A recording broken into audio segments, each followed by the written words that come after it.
Lepo pozdravljeni. Lepo pozdravljeni. Upam, da ste vsi dobili svoj prostor, svoj stol. Lepo pozdravljeni še enkrat. Upam, da vsi sedite, če ne drugače, vsaj na mizah. Kot ste lahko verjetno že prebrali v vabilu in v razporedu današnje razprave o poplavah in upravljanju voda, je za današnje srečanje zaslužnih, odgovornih več društev oziroma organizacij, pa mi dovolite, da jih za začetek naštejem. To so Društvo vodarjev Slovenije, Slovenski nacionalni komitej za velike pregrade, Slovensko društvo za zaščito voda, Društvo Slovenski komitej Mednarodnega združenja hidrogeologov, Združenje Odgovorno do prostora, Slovensko sociološko društvo, pa Slovensko politološko društvo, Slovensko meteorološko društvo in Slovensko društvo za namakanje in odvodnjo. Med vsemi temi društvi, zelo dobro, med vsemi temi društvi in organizacijami in po samem seznamu govorcev, ki so danes prijavljeni, že prijavljeni k besedi, lahko sklepate, da bo današnja razprava kar se da široka, da se bomo vprašanja poplav in upravljanja voda lotili res z vseh možnih koncev, celovito. In ker gre za kompleksno temo, so vam verjetno že namignili, da se boste v svojih razpravah, razpravljavci, morali držati ene zelo jasne in stroge zahteve, namreč, da ne presežete 5 minut. Več o tem, zakaj smo se danes zbrali, pa bo povedala predsednica Društva vodarjev Slovenije, gospa Lidija Globevnik, prosim. Lep pozdrav. Hvala lepa, ker ste prišli v tako številni zasedbi. Želimo res odprto razpravo. Želimo se umakniti od tega, kako sedaj reagiramo na trenutno akutno situacijo in reagirati prehitro in preusmeriti razpravo v ta interdisciplinarni pogled, ki ga vsi želimo, predvsem pa v prostor, kjer se vse začne in dogaja. Želimo tudi, da se z poplavami začnemo ukvarjati na več nivojih, predvsem ne samo sedaj kratkoročnem, ampak predvsem srednje in dolgoročnem, in da spodbudimo željo potem, da aktivno prispeva k reševanju te zagate. Vsak posameznik, vsaka služba, vse pravzaprav službe na lokalnem državnem nivoju, civilna družba, in da spodbudimo željo in udejanjanje odgovornosti pri vseh državljanih. Hvala lepa. V teh dneh, ko so se ljudje spopadali s poplavami, je veliko kritik letelo na državo, zato verjamem, da naslednji govorec pred vas stopa, si upam trditi, z nekoliko strahu, zagotavlja, da ne. Luka Štravs z Ministrstva za okolje in prostor bo povedal, kaj država počne in kaj bo še storila na tem področju. Lep pozdrav tudi v imenu Ministrstva za okolje in prostor, upam, da se me sliši.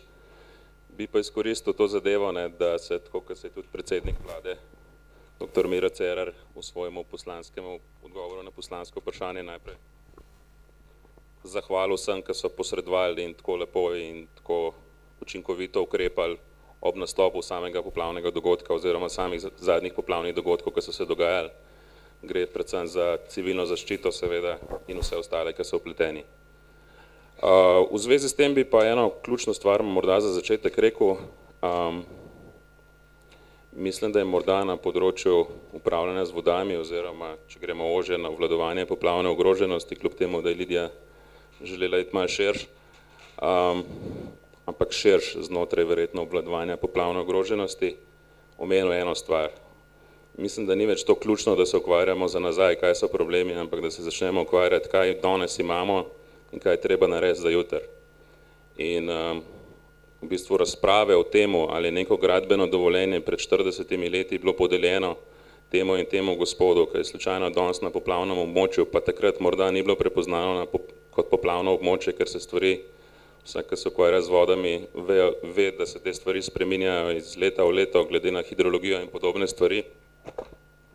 Bi rekel, da ta razprava ponavadi pripelje v neko razpravo, ki potem nima učinka oziroma haska v nečem, kar bi nas dolgoročno kam naprej pripeljali. Tako da ta vlada, ta trenutek se je očitno, mislim pa, da lahko tudi na glas povem, ni bila prva, ker se je tisti trenutek, ko se je poplavni dogodek zgodil, zaveda te situacije in na ministrstvu smo, vsaj po mojem osebnem mnenju, tle moram povedati, ta trenutek dojeli, da so neke stvari za spremeniti in da morda bo treba premakniti neko razmišljanje iz smisla samo študiranja, projektiranja in če poudarjam preprojektiranja zaradi določenih nesporazumov in zaradi določenih, tudi če lahko rečem, egov, enostavno bo treba to neko prakso prekiniti in premakniti to zadevo v preventivno, na teren naravnano, na ljudi naravnano in pa predvsem na izvedbeno naravnano aktivacijo.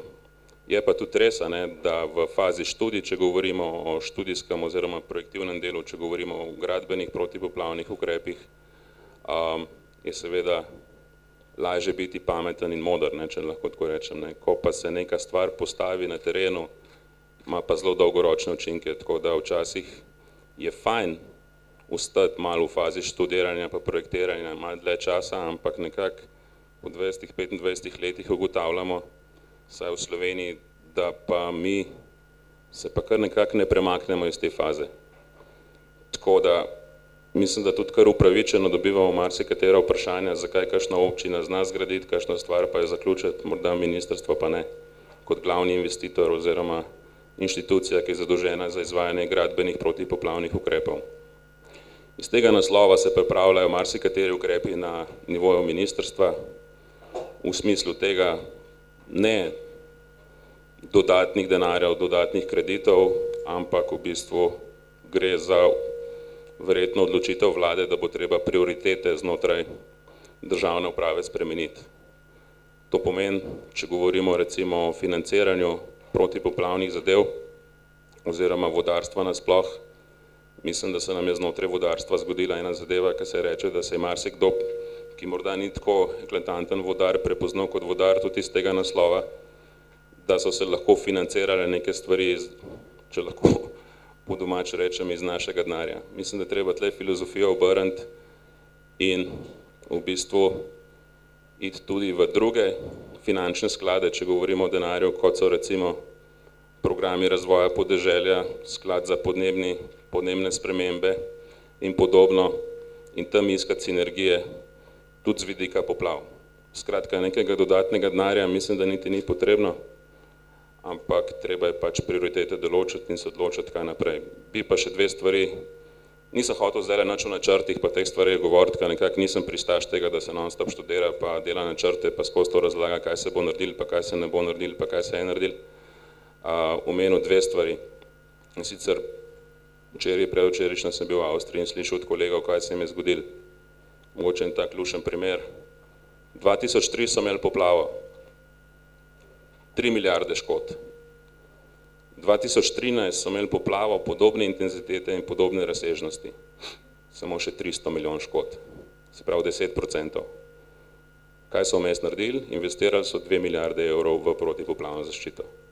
Nočem reči, da je samo to problem, ampak tle se bo treba pač odločiti, kaj je prioriteta in če se navežem na Lidija je bila tudi včeraj na tem sestanku, da jo malo porinem zraven, če lahko tako rečem, nekega dekana, neke naše fakultete v Ljubljani, da ga ne bom preveč jasno identificiral, je rekel, lejte, treba se bo odločiti, ali se bomo ukvarjali s tem, da se s tem področjem ne ukvarjamo več, pa to jasno povejmo ljudem, pa da ne grejo v individualno oziroma samozaščito, ali se pa bomo pa povejmo, pa to dejansko naredimo.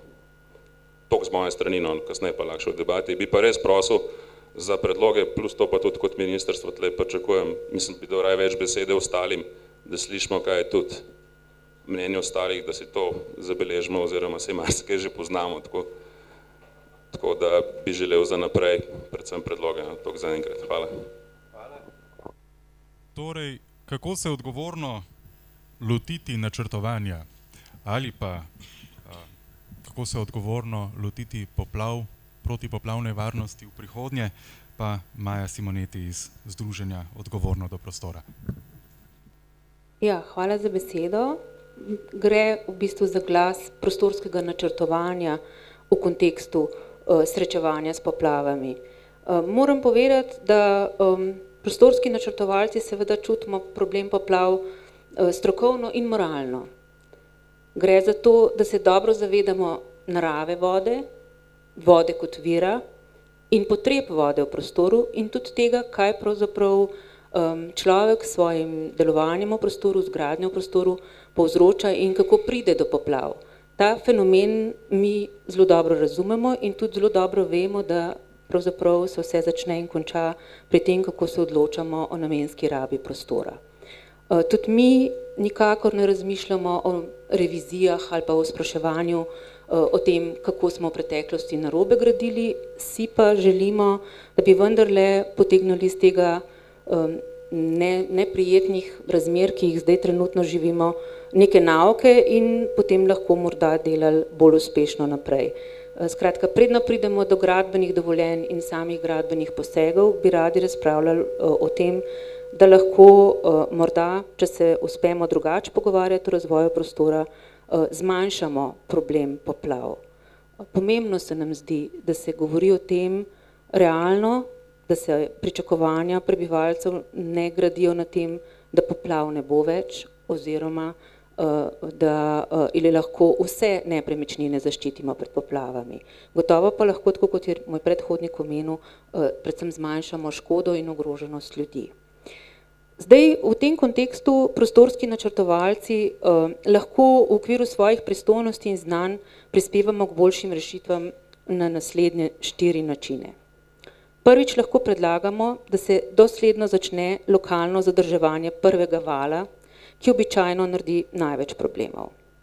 Drugič, lahko začnemo v prostorske načrte integrirati nove, večnamenske rabe poplavnih površin in tako prispevamo k temu, da bodo poplave namenska raba, o kateri bomo razmišljali že zelo zgodaj, ko se bomo pogovarjali o razvoju v prostoru.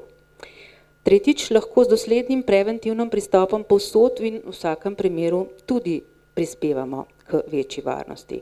In četrtič, seveda, lahko z regionalizacijo obravnave bistvenih sestavin načrtovanja v prostoru dodamo piko na i. Naj tukaj pač dodam to, da poplave prostorski načrtovalci povezujemo s problemi urejanja prostora. Vse, na kar opozarjamo pri gradnji in sicer se tukaj v najslabšem možnem pravzaprav rezultatu kaže. Gre pa za neke 4 bistvene stvari. Prva je razdrobljenost, s katero se srečujemo v prostorskem načrtovanju, to je tako občinska kot področna sektorska razdrobljenost, kjer so meje visoke in pravzaprav je vprašanje sodelovanja in usklajevanja izjemno težko. Vem, da je tukaj publika, ki fenomen vode pozna in veste, da vode administrativnih meja ne poznajo. Tudi številne druge dejavnosti pravzaprav so odporne na administrativne meje oziroma na njih se kažejo slabosti, če upoštevamo administrativne meje, kakršne smo si postavili z razdrobljenim sistemom občin. V Sloveniji ravno to področje sigurno kliče po ponovni vzpostavitvi medobčinskega oziroma regionalnega prostorskega načrtovanja.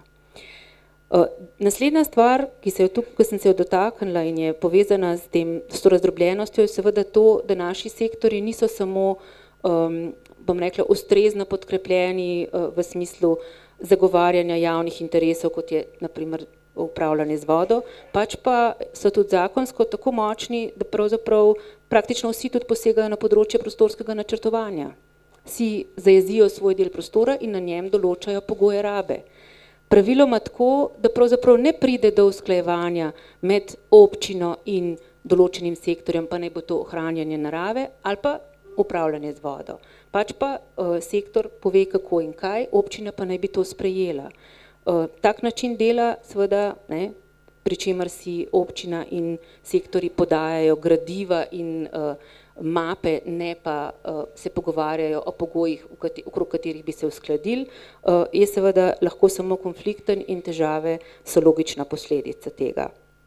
Tako da mi bi želeli ob tej priložnosti apelirati na državo v par smislih, in sicer po eni strani menimo, da mora, če ne prej zdaj, prepoznati pomen prostorskega načrtovanja za gospodarski, družbeni in prostorski razvoj države in da mora vzpostaviti kredibilen in učinkovit sistem načrtovanja. Zato apeliramo, da se pospeši sistemska prenova zakonodaje in da se zagotovi predvsem dosledno usklajenost prostorskega razvoja s prostorskimi omejitvami, kar je v bistvu tudi vprašanje spoštovanja delovanja vode v prostoru. To bi bil moj prispevek, zdaj pa še drugi. Hvala. Sedaj pa dajem besedo gospodu Andreju Širci, ki bo več povedal o varnosti vodnih pregrad. Hvala lepa. Hvala lepa. To je sicer samo en majhen segment vodarstva, ampak mi pač predstavljamo ta vidik, in sicer Slokold je slovensko združenje strokovnjakov, ki se ukvarjajo z velikimi pregradami. V Sloveniji delujemo kot društvo, smo pa kot predstavnik Slovenije član Mednarodne komisije za velike pregrade, kjer je 100 držav in na tem področju zastopamo pač slovensko znanje in tudi prenašamo to v Slovenijo. No, v Sloveniji je 40 velikih pregrad, to so pregrade po definiciji višje od 15 metrov ali pa visoke med 5 in 15 metrov, pa za najmanj 3 milijoni kubičnih metrov zadrževalnega volumna. Od teh 40 je 12 vodno-gospodarskih, ostale so pa predvsem v energetski rabi, ena malenkost, 200 industrijski, pa 3 zgodovinske. No, v materialu sem tudi preglednico dal, če bo kdo potreboval, lahko videti teh 40 pregrad. Z vidika Slokolda bi radi poudarili 3 vidike, ki se tičejo poplavne varnosti. In sicer prvi je v zvezi z aktualnim stanjem. Nedavna študija pregrad zemeljske in betonske vodne pregrade strateškega pomena v Republiki Sloveniji, ki smo jo izdelovali skupina avtorjev oziroma skupina ustanov za Ministrstvo za obrambo, Upravo za zaščito in reševanje, je pokazala, da so energetske pregrade dobro vzdrževane in upravljanje vodno-gospodarske pa precej slabše. In ključne pomanjkljivosti njihove so, da ne poznamo aktualne hidrologije pregradnih profilov, pomanjkljiv ali neobstoječ je monitoring teh pregrad, zastareli so izračuni posledic porušitev, spremenjena je bila prvotna namembnost njihova, ponekod so tudi načrti zaščite in reševanja neustrezni ali pa niso povsem ustrezni. Tako da nekatere obstoječe pregrade predstavljajo potencialno grožnjo ob izrednih padavinskih dogodkih, zato je potrebno ukrepati v skladu z zaključki te študije. Drugi sklop za diskusijo se tiče opisanega stanja predhodno, ki je deloma posledica zanemarjanja širšega področja vodarstva, dodatno pa nerazumevanja dejstva, da so velike pregrade neki posebni objekti, ki zahtevajo pod prvo urejeno zakonodajo, ki mora biti enotna za vso državo in vse objekte, zdaj je razpršena med različna ministrstva, potem zahtevajo državni organ, ki bo vodil evidenco velikih pregrad, nadziral njihovo stanje in postavljal prioritetne naloge, pa tudi ukrepal. Zaenkrat je evidenca v naših rokah, v rokah društva, edini, ki to imamo, smo mi praktično dobro. So tudi nekaj, ampak naša edina popolna v velikih pregradah. Zaradi tega je Slokold že večkrat dal ministrstvom in vladi pobudo za določitev tega organa, pa za začetek neke akcije za ustanovitev ustrezne strokovne komisije. Publicirali smo tudi smernice za zagotavljanje varnosti, ki so tamle v par izvodih, pa tudi na spletni strani inženirske zbornice, ki je zagotovila objavo. Tako da druga zaključek Slokolda je, da predlaga, da se ureditev področja varnosti pregrad vključi v nujno reorganizacijo vodarskega sektorja. Tretje je pa, da ima Slovenija potencijale za zadrževanje vode, sicer omejene ali pa tudi mogoče vseeno večje kot pa marsikatera druga država in jih je možno izkoristiti tako za poplavno varnost kot zagotavljanje sušnih odtokov, namakanja in energetiko. Ob tem pa je treba upoštevati. Ob umeščanju v prostor je verjetno nujno uveljavljati širši družbeni interes. Standardi načrtovanja, gradnje in obratovanja teh objektov morajo biti na visokem nivoju, ki bo zagotavljal varnost objektov in dolvodnega prostora.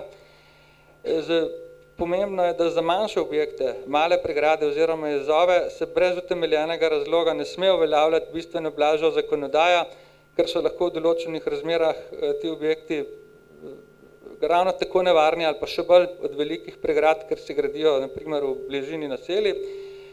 Tako da s temi predlogi Slokold podpira tudi uresničevanje svetovne deklaracije o zadrževanju vode za trajnostni razvoj, ki jo je Eichhold sprejel v Kyotu pred 3 leti, 2,5, in ta vključuje obvladovanje suš, namakanje, proizvodnjo energije, zagotavljanje pitne vode pa tehnološke vode. Mi to gledamo mogoče kot na nek nerazviti svet, ampak te stvari se dogajajo tudi nam. Prav vse te 5 stvari rabimo, ali jih pa še bomo v kratkem. Tako da zaključek je, da Slokold ob upoštevanju ustreznih visokih standardov načrtovanja, gradnje, obratovanja in vzdrževanja predlaga gradnjo večnamenskih zadrževalnikov kot enega od učinkovitih ukrepov za obvladovanje podnebnih sprememb, ne samo poplav. Hvala.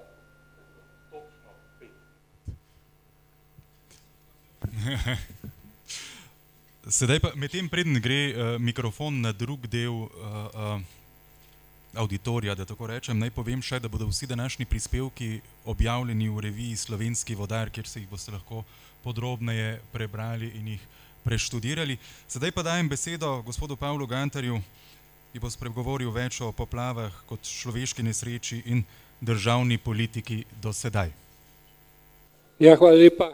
Res bom poskušal biti točen. Moj naslov mojega prispevka danes je Stanje voda o spodletelem srečanju med politiko in vodarstvom. Žal ne bom mogel razviti vsega, ampak samo nekaj poudarkov iz tega nekoliko širšega teksta. Vsakor se mislim, da ne samo jaz,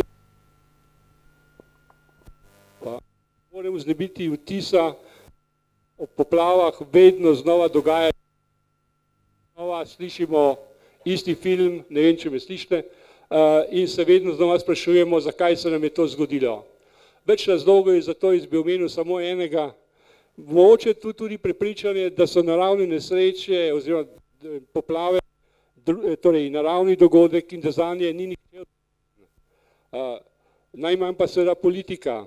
Vendar naravne nesreče niso samo naravni pojav, so, kot bi rekli sociologi, tudi družbeno dejstvo. Imajo neposredni vpliv na življenje ljudi in hkrati seveda je dejstvo, da če jih že ne moramo preprečiti, se jim vsaj lahko prilagajamo ali omilimo. In tu v zvezi se pogosto dogaja, enkrat smo v zraku, drugič ne, se nam pogosto dogaja neke vrste naturalizacija družbenega dejstva, ker nismo storili vsega, kar bi morali ali lahko, odgovornost za posledice zvračamo na divjanje narave.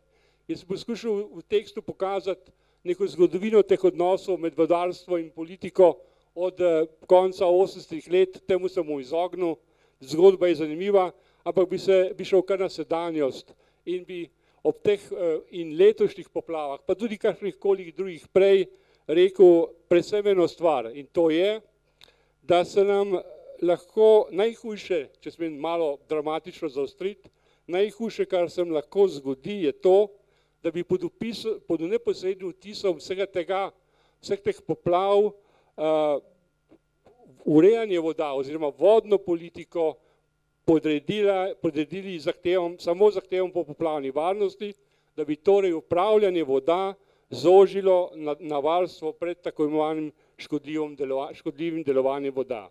Kar kmalu, čez nekaj mesecev, dobrega pol leta se nam lahko zgodi, da bomo namesto s preveč vode se srečali s njenim pomanjkanjem, s hidrološko sušo in se spraševali o tem, zakaj imamo premalo vode in si preračunavali škode v kmetijstvu in drugod. To dejstvo je, da tudi nacionalni program upravljanja voda pravi, da je splošno potrjeno, da se količina vode v Republiki Sloveniji zmanjšuje, hkrati pa seveda se soočamo s temi ekstremi. Jaz bi omenil samo nekaj glavnih izhodišč ali načel, na katerih bi po mojem morala slediti nov premislek o vlogi vod, vodarstva v kontekstu neke razvojne politike v Sloveniji. Ob že omenjenem opažanju, ki je bilo danes rečeno, da se že od 90-ih let povprečni pretoki vodotoki zmanjšujejo, hkrati pa naraščajo razlike med najnižjimi in najvišjimi vodotoki stanji, se mi zdi pomembno, to, kar je bilo že rečeno, tu samo ponavljam, da je zadrževanje voda eden najbolj pomembnih vidikov upravljanja z vodami. Od pobiri navzdol, lokalno, na čim bolj sonaraven način in ne prilagojeno samo poplavnim varnostim, ampak skrbi za hidrološke razmere, stanje voda, in se strinjam s tistimi, ki pravijo, ki opozarjajo na multifunkcionalni pomen zadrževanja voda in tudi multikulturno rabo. Drugo načelo, ki se mi zdi zelo pomembno, je to, da mora biti nosilec posega v vodni prostor, da mora nositi stroške tistih izravnalnih ukrepov, ki omogočajo, da se kljub posegel ohrani ali celo izboljša stanje voda oziroma vodni režim. Zato je potrebno spremeniti zakon o vodah in na novo opredeliti funkcijo vodnega sklada, ki mora prvenstveno namenjati sredstvo za vzdrževanje primernega vodnega režima, torej javno službo. Nevzdržno je, kar že danes vemo, tudi Računsko sodišče o tem vsaj 2 ali 3 revizije naredilo, da gre tako rekoč 2/3 sredstva za gradnje vodne, državne in lokalne infrastrukture na območju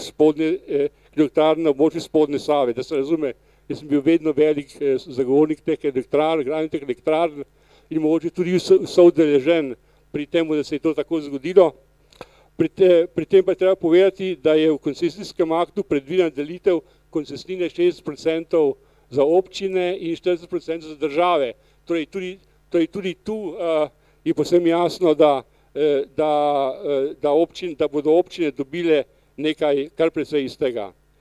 S spremembo zakona o vodah bi po mojem mnenju morali uvesti krovni in najvišji dokument o vodni politiki. Tega nimamo.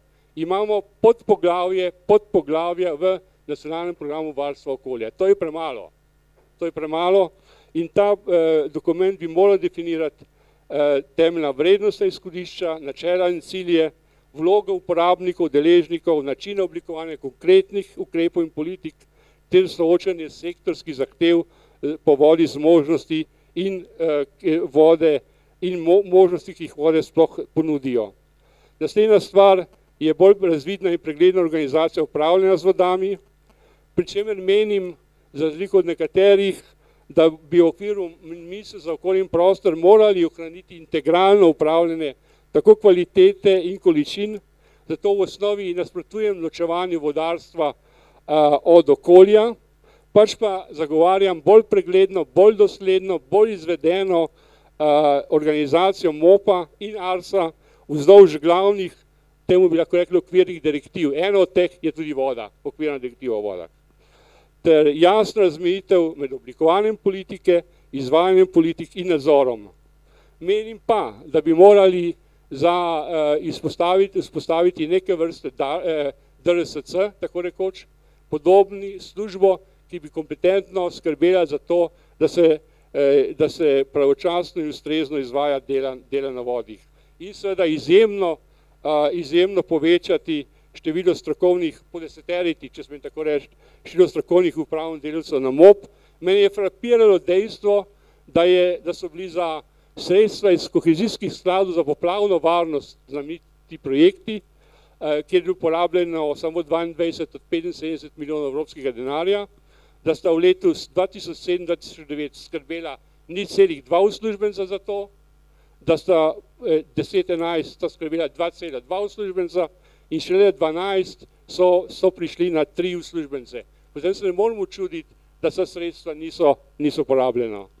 V zakonu je ponovno potrebno vrniti svet za vode kot oblika soupravljanja in participacije pri dogovarjanju v zvezi s potrebami in rabo voda.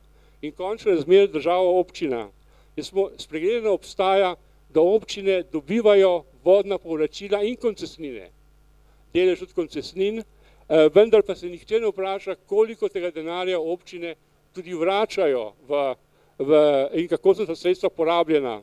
Vsekakor mislim, da bi morali povečati njihovo vlogo, nisem pa prepričan, da jim glede na njihove velikosti in zmožnosti zaupali prenos določenih vodotokov v njihovo pristojnost.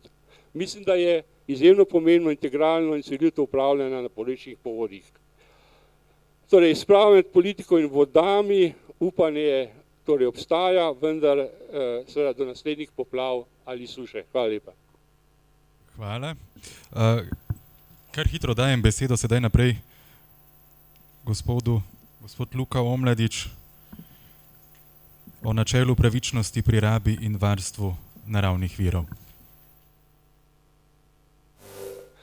Dobro, hvala. Jaz se tukaj malo ponižnega počutim med strokovnjaki, moja razprava bo bi rekel zelo splošna, namreč nekaj točk iz vidika okoljske etike kot nekega področja, kjer poskušamo govoriti ali pa razmišljati o določenih normativnih načelih, s katerimi bi lahko presojala neka smer politike ali nek smer ali nek ukrep pravičen.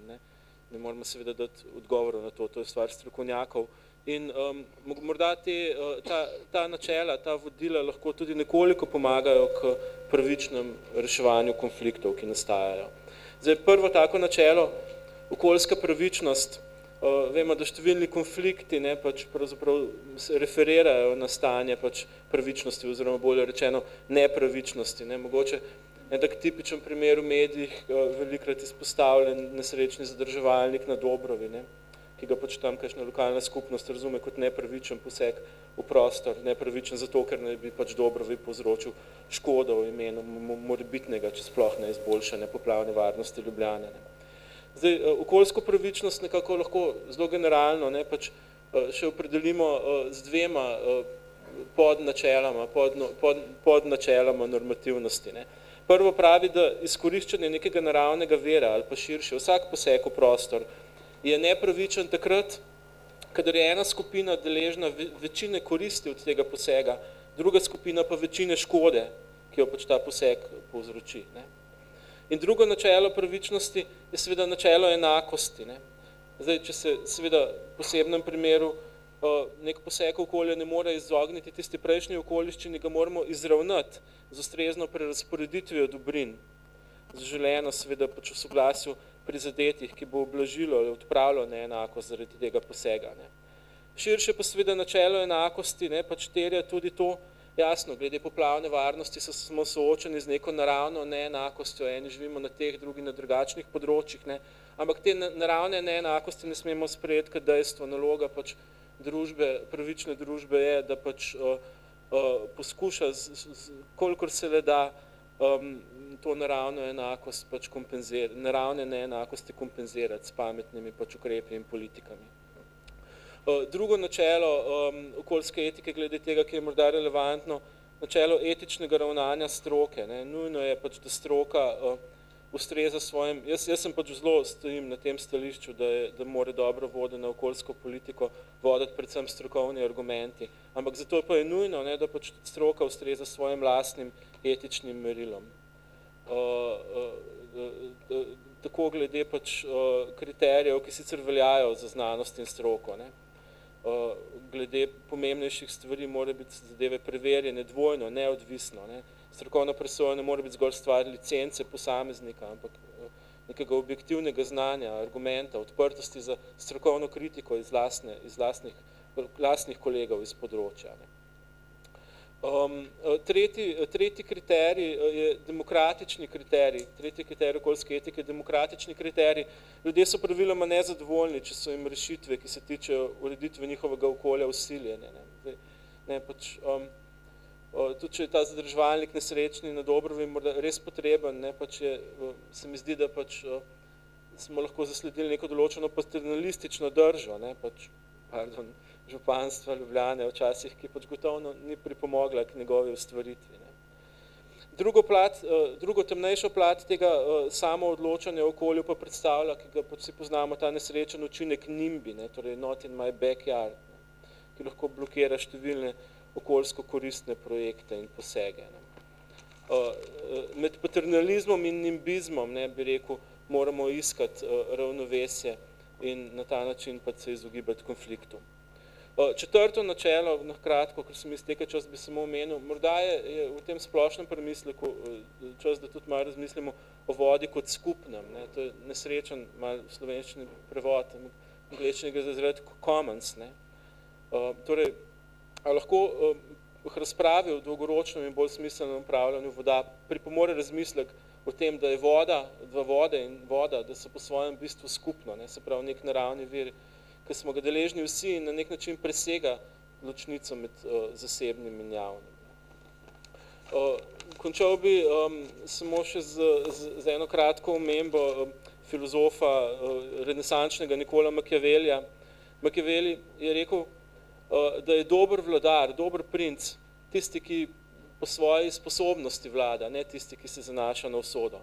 Ampak hkrati je pa rekel, da dober princ se mora zavedati, da en del usode ga bo pa vedno doletel. Čisto vsega ne morete imeti pod kontrolo. In njegov primer, kako ravnati s tistim delčkom, ki ga ne morete imeti pod kontrolo, je ravno primer poplav.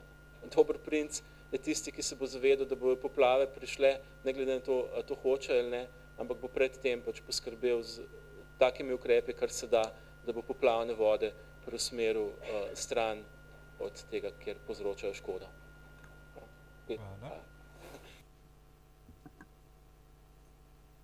Jaz bi sam dodala, da se kot, bom rekla, gradbena inženirka, ko smo se vodarji, pač delamo na poplavah in vodah že ves čas v originalu, ampak ti konflikti, ki nastajajo, dokaj jasno nam je postalo že nekaj let nazaj, da se samo za tehničnimi rešitvami in tehničnimi principi ne da reševati konfliktov.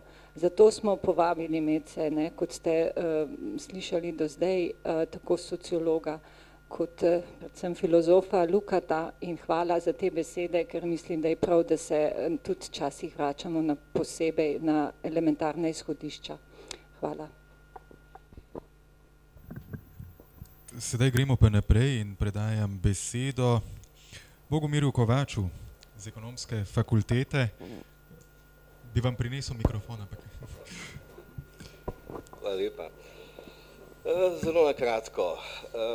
Začnimo z metaforo. Mislim, da so poplave nekako dokaz, da se nam potaplja država. Če smo morda pred več kot 20 leti imeli neko upanje, da smo z novo državo prišli na bolje in da bomo morda obvladovali tudi 10-letne poplave, lahko zdaj opazite neko čudno korelacijo v zadnjih letih. Število poplav se povečuje, število menjav vlad pa tudi. Tako da je to dober dokaz, pravzaprav, kako se potapljamo, eni in drugi, politično in seveda tudi nizvodno. Druga ideja ali metafora, se veste, metafora je metafora. Če se izrazim tako, je treba malo publiko razveseliti, ker sicer bomo, bolj ko bomo šli v tehnične vode, bolj bomo seveda zaskrbljeni. No, druga zgodba je ta, da je naš vodni ekosistem pravzaprav izjemen naravni kapital, da je to naša izjemna konkurenčna prednost, ki pa jo očitno zaradi naših lastnih nesposobnosti spreminjamo trenutno v eno izmed temeljnih razvojnih blokad. Zdaj, če kot ekonomist seveda gledam na stvari, potem bi lahko rekel, da ni zelo težko ugotoviti, ne glede na to, da se ekonomska stroka v ta interdisciplinarni del preučevanja ni posebej poglobljeno vključevala, pa bi se seveda morala in morda je to eno izmed pomembnih križišč, ko bi se morali seveda tudi na tej poti srečevati pogosteje. Torej, z ekonomskega vidika, ne glede na to, kako kvalitetne so te ocene, je povsem jasno, da so na eni strani tako imenovani oportunitetni stroški, to ekonomisti pravimo stroški tako imenovanih izgubljenih alternativ, torej stroški, da ničesar, ali da smo premalo, da ne bomo rekli čisto ničesar, tudi to je v bistvu bolj metaforičen jezik, da smo v bistvu v dosedanjem delu premalo storili ali da so stroški, ki nastajajo zaradi tega, ker smo premalo storili. Stroški torej preprosto škod in poplav daleč presegajo seveda tiste stroške, ki jih lahko ocenimo zopet kot potencialne investicijske stroške za to, da bi lahko recimo preprečili najhujše. To zgodbo, ki ste jo zelo napavčno oceno slišali pri kolegih Avstrijcih, seveda običajno drži. In izkušnje, ki jih imamo bolj od drugod, ne pri nas, natančno kažejo seveda na to temeljno razliko. Zdaj, kar zadeva ekonomski uvid, gre tukaj za nekaj vprašanj. Eno je seveda merjenje stroškov neukrepanja oziroma stroškov škod, potem na drugi strani merimo običajno investicije, jih tako ali drugače seveda potem primerjamo z učinki in tretji ekonomski vidik je finančni vidik, odkot pravzaprav pridobiti sredstva. Danes je pravzaprav nek alibi, da ničesar ne moramo storiti ali da moramo na nek način bolj v okviru obstoječega realocirati sredstva. Dokazi, ki jih je recimo v svoji tretji reviziji dalo Računsko sodišče, natančno dokazujejo in tudi prejšnje dve drugi reviziji sta za državo obvezujoče dokazovali, da tako z vidika obstoječih sredstev, ki jih imamo na razpolago, grešimo na dva načina. Prvič, da teh sredstev niti ne zberemo toliko, koliko bi jih lahko, tipičen primer je vodni sklad, in na drugi strani, da jih ne uporabljamo, koliko jih lahko, tipičen primer so evropska sredstva. Se pravi, da celo v okviru obstoječih virov tega ne zmoremo. Kaj šele, da bi seveda pridobili dodatna sredstva. Približno je ta investicijski cikl, ki bi naj v naslednjih morda 10 letih, ali pa recimo tja do leta 2020-2025, bi mogel obsegati med 600 milijonov in milijardo evrov. To ni nekaj velikega, to je z vidika, če hočete, škod, ki jih imamo in beležimo vsako leto na drugi strani, in z vidika seveda zagona gospodarstva, to, kar si tudi ta vlada zelo želi, nekaj, kar gre lahko z roko v roki. Vodarski posli imajo lokalno in globalno multiplikacijske učinke. To je natančno jezik, ki ga zelo rad sliši moj kolega finančni minister. Tretji poudarek, ki bi ga rad dal, je pa ta, da imamo v bistvu tri probleme. Prvi problem sem ga že malo nakazal, to je interdisciplinarno delovanje.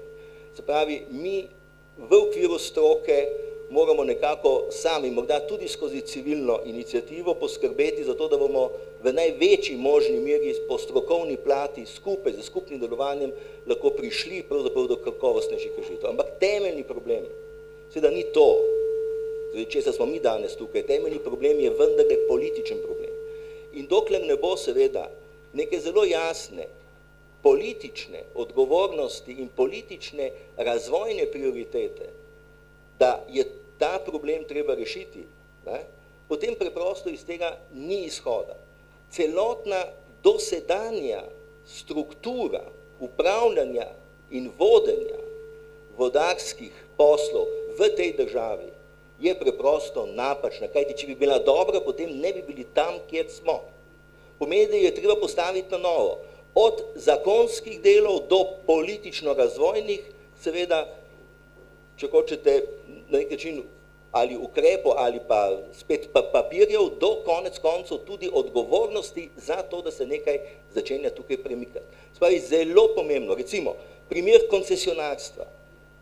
Ne samo tiste slabe koncesijske pogodbe, ki je bila narejena za elektrarne na Južni Savi, ampak za vse ostale, tudi obstoječi koncesionarji. To je preprosto neprilagodljivo dani situaciji. In da ne govorim še naprej, tega je koliko hočete. V celotni strukturi, torej absolutno sprememba na vseh ravneh, če želimo karkoli spremeniti. Se pravi, ne gre za to, ker je predstavnik države govoril, da je možno pravzaprav zgolj z premikanjem stolov na Titaniku rešiti stvar. Žal ne, kajti sicer bi že nekaj bolj učinkovito imeli na mizi, kot pa imamo danes. In na koncu tisto, kar bi bilo najbolj ključno in to, kar je očitno naša največja napaka, naša največja nesposobnost projektnega menedžmenta. Poglejte, če mi ne bomo znali povezati stvari, kakršenkoli posel, ki ga danes mi tukaj delamo, je v bistvu kompleksen, vključuje več občin. Poglejte, skupnost, Luka je govoril o vodi kot javni in skupni dobrini.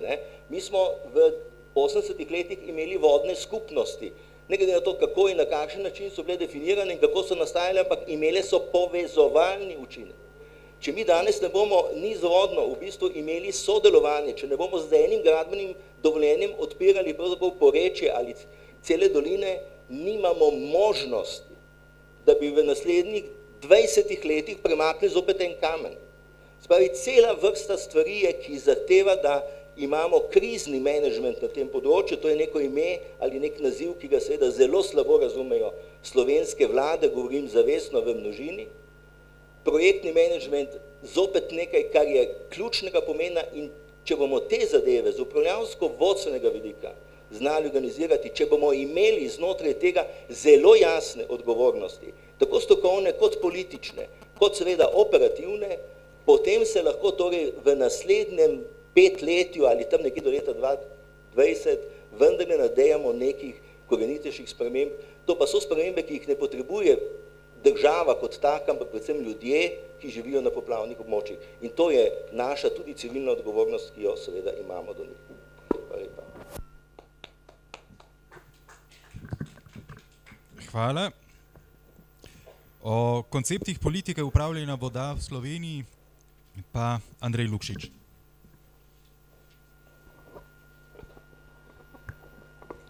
Lep pozdrav še enkrat v mojem imenu, nisem nek gospod Lukšič, ampak mi je dal pol minutke, sam da pohvalim tole izvajanje oziroma da ga malo podkrepim. Nisem ekonomist, ampak se zahvaljujem za to sliko. Multiplikativen učink izvajanja investicij v protipoplavni ukrepi po raziskavah EU-ja 7-krat. Ta faktor je kar precej velik, glede na kakšne druge, pa se vse ne odločimo za to kot prioriteto. Tako da hvala za to zadevo. Bi pa sam še eno stvar povedal, 3 milijarde pa pol kohezije za leto 2014-2020, upam, da vemo, koliko je namenjeno ta trenutek v operativnem programu za poplave. 83 milijonov, od tega jih je samo 50 do 70 za gradbene oziroma konkretne, pri tem, da smo se mogli zelo boriti, da smo marsikatero študijsko aktivnost v desetinah milijonov vrgli ven iz te zadeve. Samo toliko, par informacij. Hvala. Najlepša hvala pa gospodu Lukšiču. Državi je treba dati prednost. To je dobra gesta civilne družbe. Leta 2003 me je Lidija povabila na srečanje vodarjev in takrat sem bil edini družboslovec, ki je se začel ukvarjati v narekovajih z vodami. Tako da po 11 letih sem zelo vesel, da so se še drugi odzvali na to tematiko. Zdaj,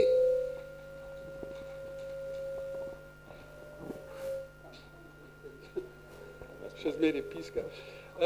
Zdaj, jaz bi svoje razmišljanje začel tam, kjer so pravzaprav moji kolegi nehali in bi probal postaviti, kako kot predstavnik Slovenskega politološkega društva, torej kako politologi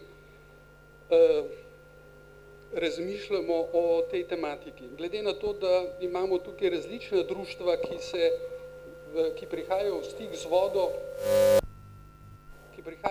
vodo, glede na to, da proučujejo svoj predmet proučevanja in voda na nek način pride v stik. Medtem, ko družboslovci, bom rekel, imamo nek drugačen odnos do te vode. Zdaj, kot politolog neposredno nimam upravka z vodami, imam pa upravka z inštitucijami, državnimi, civilno-družbenimi inštitucijami, ki se ukvarjajo s tem vprašanjem. Jasno je, da če bi imeli takšne vode, ki ne bi povzročale problemov, ali suš ali poplav, potem ne bi bilo tudi potrebe, da bi to institucionalno urejali. Ker skozi institucije, ki jih neka skupnost postavi, se oblikujejo politike, se oblikujejo normativni zakoni, se oblikujejo finančni skladi, s katerim poskuša ukrepati in regulirati te stvari. Skratka, ko razmišljamo o vodi, se močno nagibam k temu, da je treba pogledati in se ne prepustiti samo trenutnemu izkustvu. Če imamo zdaj izkustvo, in to nas je tukaj izbralo, poplave, da ne razmišljamo samo o poplavah in da ne smemo samo na ta vidik, ki ga povzroča voda, usmeriti svojo pozornost. Moramo, bom rekel, celo stvar bolj globalno pogledati. Kar pomeni, bom rekel, da tukaj pridemo na vprašanje politike, policy, vsebine, ukrepanja oziroma upravljanja z vodami. To se pravi, to je en vidik, politologi pravimo, gre za policy. Drug vidik je institucionalni vidik. To se pravi, ni vseeno, na kakšen način se neka skupnost institucionalno loteva reševanja tega vprašanja. Lahko se ga loteva na ravni države, naloži ministrstvu, ki potem po hierarhični logiki te stvari ureja. Tukaj vidimo, da imamo težave. Lahko stvari prepušča iniciativi, kapitalski iniciativi. Tukaj imamo tudi težave, lahko prepušča inicijativo posameznikom. To smo tudi že danes videli glede gradnje nasipov zato, da privatno zemljišče voda ne zalije. Skratka, na nek način smo v situaciji, ko smo to področje institucionalizirali in ga politično do zdaj vodili na način, ki povzroča neželene posledice, povzroča škode, ki jih identificiramo in ki jih hočemo spremeniti. Tukaj pa se mi zdi, da naletimo na nekaj, kar danes še nismo rekli. In to je na vprašanje razmerja političnih moči, na katerih temelji institucionalna, normativna in finančna redistribucija finančnih sredstev, ki so za to namenjene. In ker je to razmerje političnih moči vezano tudi na koristi in na škode, potem bomo imeli upravka z močnimi, bom rekel, konfliktnimi situacijami. To, kar tudi danes odkrivamo, naprimer med Ljubljano in neko sosedno, natančno sosedno občino, med temi individualnimi, parcialnimi interesi, ki so lahko kapitalski, lahko so življenjski. Skratka, te stvari bo treba na nek način dizajnirati, komunikacijsko formo bo treba tako vzpostaviti pri upravljanju teh voda, da bomo potencialno konfliktne situacije lahko uredili tako, da se ne bomo izčrpavali v konfliktih. To se mi zdi tista stvar, ki je zelo pomembna in izhodišče tazga načina reševanja se mi zdi, da gre veliko bolj v smeri vzpostavljanja